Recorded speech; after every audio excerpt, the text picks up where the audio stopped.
Everyone, and welcome to Repurpose Live, where we help you rethink your priorities of growth, wellness, and your purpose. I'm Lissa Figgins, and my mission is to help women to have the health, the time, and the resources to be able to say yes to the things that are most important to you. And it's my intention each and every week to introduce you to an amazing woman who is also spreading the news and has a mission of her own. And this week, I want to introduce you to Janine Finney.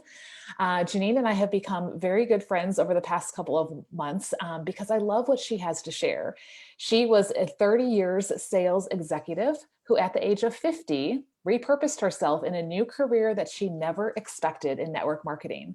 And what I love about Janine is her story, which she'll share in just a minute. When her daughter first approached her about this, she was strongly opposed.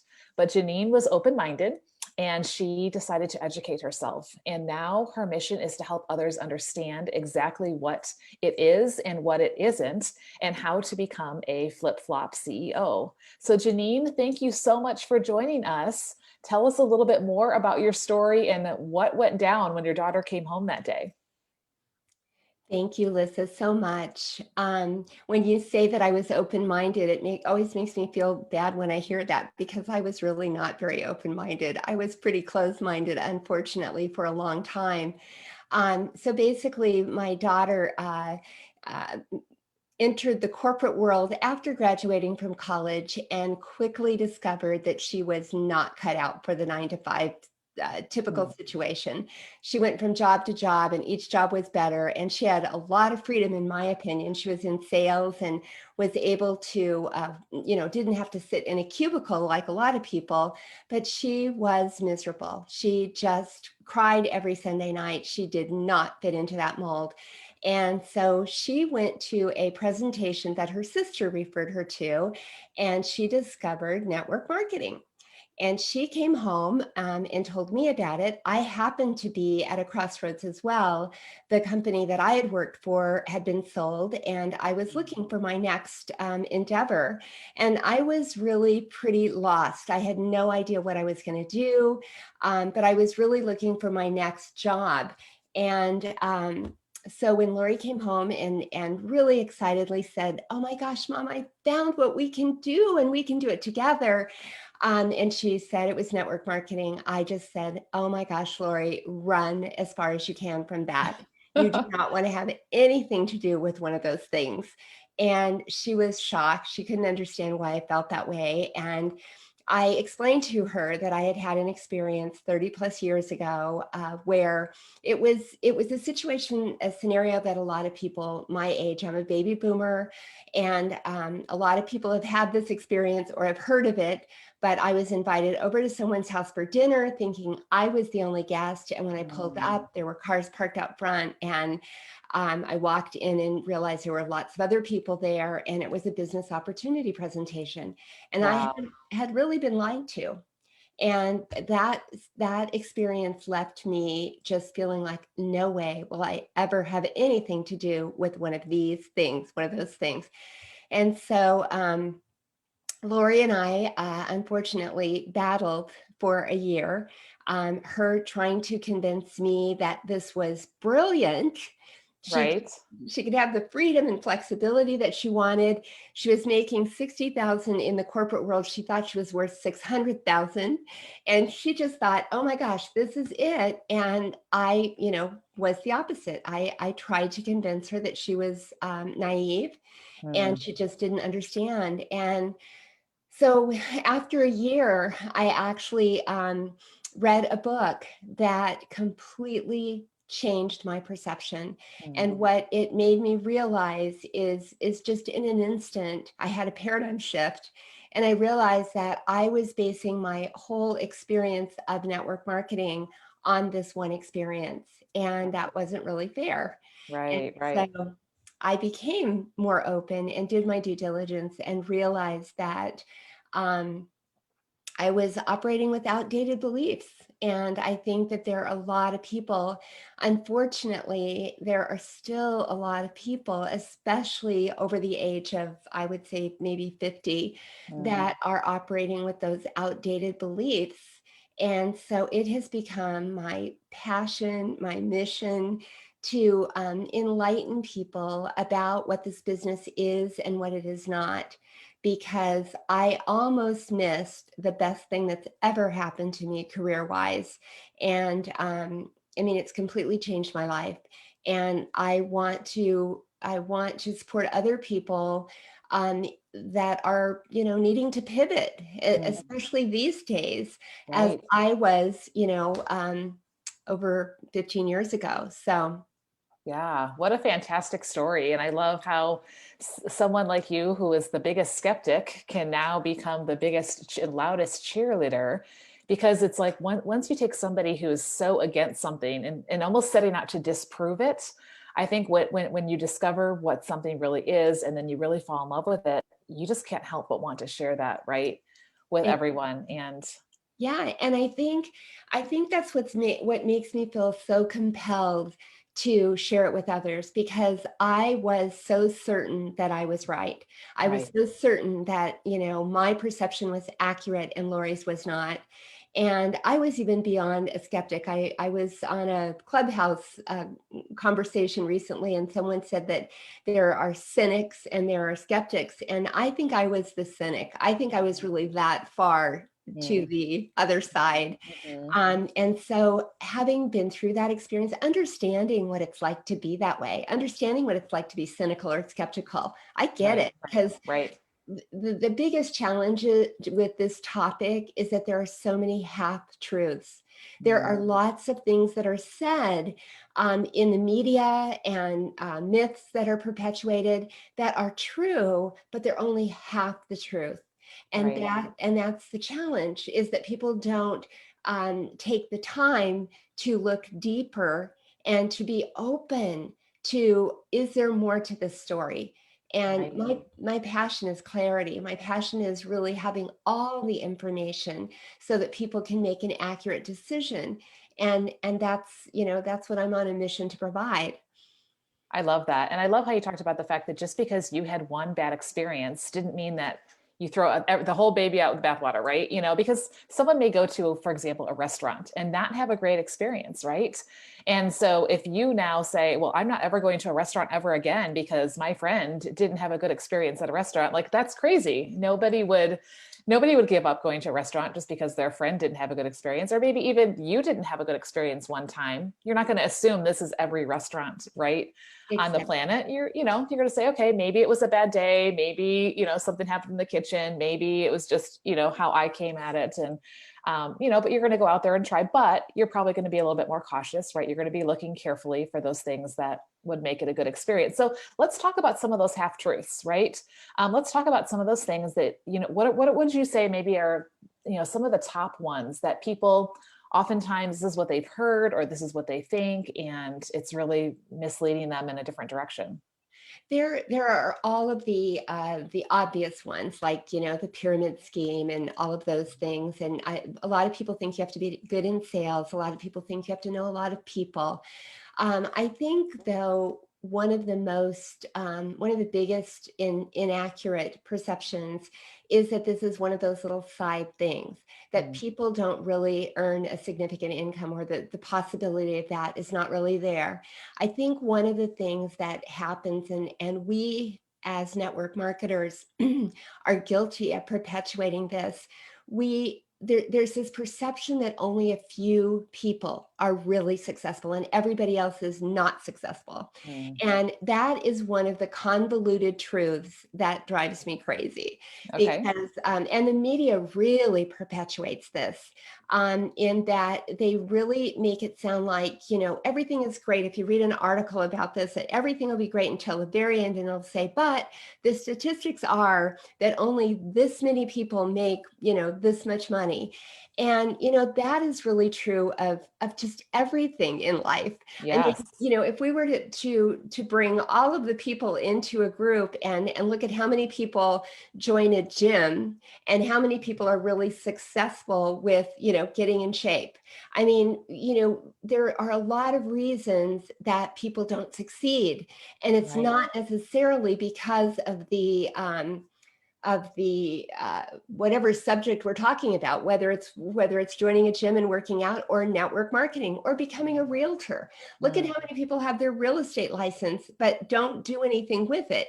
There are so many things that are convoluted. And with network marketing, what happens a lot is that a lot of people fall in love with the products, and they want to get the products at a discount. And so they join as a distributor or rep just to get a discount. They have no intention ever of doing the business. And so they are also counted among those people that are, business builders.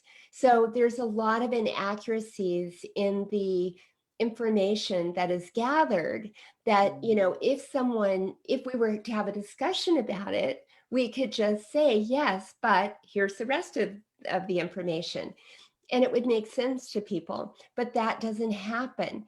When we read an article or something, it kind of paints the worst case scenario. So I think a lot of professionals don't view this as a legitimate option for them to replace a corporate income. Most of the people that get into this business don't ever really respect it. They don't understand what they're holding. If we were to go out and spend hundreds of thousands of dollars for a franchise and mortgage our house, we would take it seriously. We wouldn't get involved one week and drop out the next week. We would have too much skin in the game. And that is what happens in this business all the time, because people are not treating it like the real virtual online franchise that it is. So a lot of it has to do with, what we do with it. And, when Lori and I got started, I treated it just like I had been hired for another job, because that's what I was used to. I had always been this excellent employee, and I just thought, okay, I just hired myself. And I was amazed, absolutely amazed at what can happen in this business if you simply show up and treat it the way you would anything else that you were trying to be successful at. Right. I've often heard if you treat it like a business, it'll pay you like a business. And if you treat it like a hobby, it will cost you like a hobby, right? That's so often it's how we're coming at it, and really recognizing what value we hold. I recently was listening to a podcast, and the person who was sharing was talking about just even the negative connotations we put on it when we say it's a side hustle. This is my side gig. This is my side hustle. That makes it sound like that's kind of that little thing over there that when I feel like it, or if I need a little bit more mall money or something like that, then I'll pick it up. But it's just kind of that side thing versus what you were just talking about. Like this could legitimately being a way that people can, if they put in that work and effort, right, and follow a simple system, that they can replace and surpass, corporate incomes and things like that with treating it like a business. And one more thing, just kind of along those lines, is that another saying that I really like is you can do this business part-time, but you cannot do this business some of the time. And that is another thing that it happens, is that a lot of people, it's exactly, to me, there's so many similarities between working out and this business. If you worked out really hard for 3 days and you took three weeks off, you're not going to see the results of those 3 days that you put in. And this business is the same way. It takes time. It's a delayed gratification situation. But, and the other thing is that the barrier to entry in this is very, very low. If you're breathing and you have a Social Security card number, you're in. You're in. And so there's no criteria like, your credentials or your experience or your education. Right. And with most other professions where you can earn a significant income, there are all kinds of criteria that one must have. So when you get into this situation, it's basically like throwing everybody into that kind of a scenario. How many of them are going to be successful? It's just it's a very unique topic, and one that requires a little bit more discernment, and that is not readily available, which is why we wrote our books, because if you find someone that wants to really do the research on this, oh Mm. my gosh, if you go to Google this topic, it is scary. Who knows what you're going to find, right? Everybody who had that bad experience, but probably because they didn't ever really treat it like a business. And I And wonder if they have anything else to do in their lives right. besides being negative. I actually had someone that I really admired and respected when I first got into this. And I thought about the people I knew that were really conscientious and the kind of people that get things done and that I had met in the corporate world. And I immediately wanted to share this with this gal because, oh my gosh, it's like, when you understand what this is, why would anybody continue doing life any other way when you can have the Right. flexibility to do it on your own terms?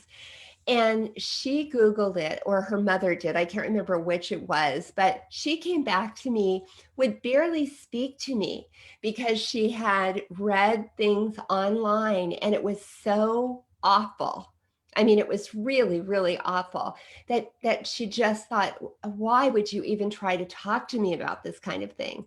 So we've got a lot of work to do as network Mhm. marketers, in my opinion, to educate, enlighten the people around us, because it's time for the perception of this amazing profession to change.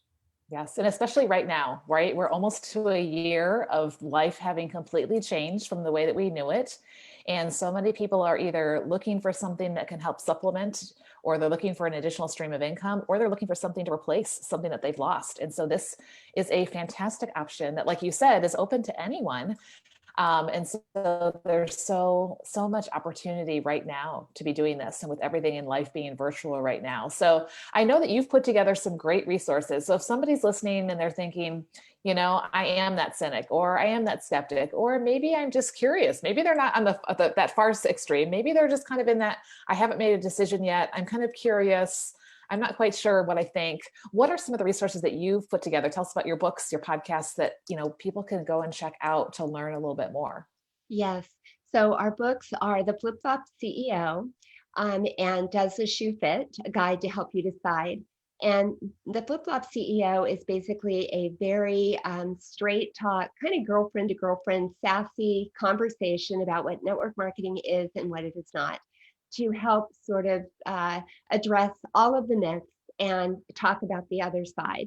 And then Does the Shoe Fit? After people read The Flip Flop CEO, they felt that they had a much more clear and accurate perception of network marketing, but they wondered, how would I know how to choose a company? And how would I know if I would be good at this? Mm. Because I've always been a nurse or a teacher, an attorney, or a flight attendant. So how does this compare to Mhm. that? And we found there was not a resource that was available to really compare the world of 9 to 5 to network marketing. So the Okay. second book does that. So both of Mm. those books are available. We actually give away a free chapter of the Flip Flop CEO and the introduction to Does the Shoe Fit Okay. via our website, which is the Flip Flop CEO, and we will provide that. Right. We'll put that down in the comments for Yeah, sure. and Yeah. And you also have a yes, podcast. yes. And so just probably about 9 months ago, one of the gals that's featured in our book, who has actually been on the corporate side of a network marketing company and on the outside, and is just appalled that there is even a question about whether or not this is legitimate, came to me and said, we have got to do a podcast to set the Mm. record straight. So that podcast is called MLM You Decide. And we interview people that have been in network marketing. They talk about their stories and how it compares to what they did before. And just all kinds of different professionals in network marketing, people that talk about comp plans and all kinds of things. So it's just meant to be informative and talk about the good and the misunderstood of network marketing. And that can be found Right. wherever Right. podcasts can be found. We can put a link to that as Fantastic. well. Fantastic. Yes, yes. And I've benefited a ton from that, and share that with other people who are looking into it, wanting to learn more. So it's been a great, tool there as well. Well, Janine, this is a conversation that we could go on and on, I know, all day long, because it's like you said, it's such a a very interesting one at this time right now. But I think that people are being more open to, to really finding out what is the truth and what's going to be the best, for them and for their families as they're thinking about their future. So this is very timely. And I love the fact that you repurposed yourself after, after 50, and that you were open to something different, even after doing, the corporate world for so long. And so often we think that's just what life is supposed to look like. And, like you said, you almost missed the opportunity, the biggest opportunity of your life that, has completely changed everything and everything that's happened since then. So thank you so much for sharing your story, for sharing what you learned, for sharing what you were struggling with, and for sharing your resources with us today. And I really encourage you as a listener to go over to the website to get that free chapter of the book and really start taking a look and getting the information to know if this is a good fit for you. And that way, or even just to support a friend of yours, right, who's doing something like this as well. I think that's also something that's always super valuable. So thank you so much, Janine, for being on with us today. Thank you, everyone, for joining us. We'll look forward to seeing you next time. Have a great rest of your day.